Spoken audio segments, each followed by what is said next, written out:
Bonjour mesdames, bienvenue aux méditations quotidiennes au féminin. Aujourd'hui, espoir. Romains 4, verset 18 nous dit « Espérant contre toute espérance, il crut et devint ainsi père d'un grand nombre de nations. » Selon ce qui avait été dit, telle sera ta descendance. Dans le livre « That I may know him », pour mieux connaître Jésus-Christ, la plume inspirée déclare « L'âme fondée en Dieu lui remet tous ses soucis, ses ennuis, son anxiété. » Page 190. Abraham crut et espéra contre toute espérance. Imagines-tu ce qu'il était censé croire quand il n'y avait pas d'espoir? Cela semble absurde, mais la foi authentique est faite de confiance et d'un abandon inconditionnel à la volonté divine. Il n'est pas facile de comprendre pourquoi on appelle Abraham le père de la foi. Sa vie fut caractérisée par une dépendance constante de Dieu. Depuis son appel, quand il lui fut demandé de quitter son pays et sa parenté pour se rendre dans un lieu inconnu, il obéit uniquement parce que Dieu le lui demandait.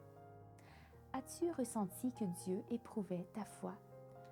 Peux-tu te rappeler l'incertitude et les sentiments d'instabilité qui te saisissaient?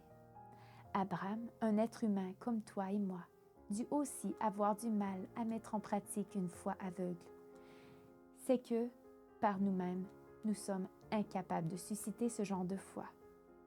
Est-il possible d'avoir la foi quand on est en pleine incertitude, en plein échec, en pleine maladie, sur le point de mourir? Dieu a rendu possible la vie que nous avions perdue à cause du péché. Dieu a rendu la lumière aux yeux d'un homme aveugle de naissance.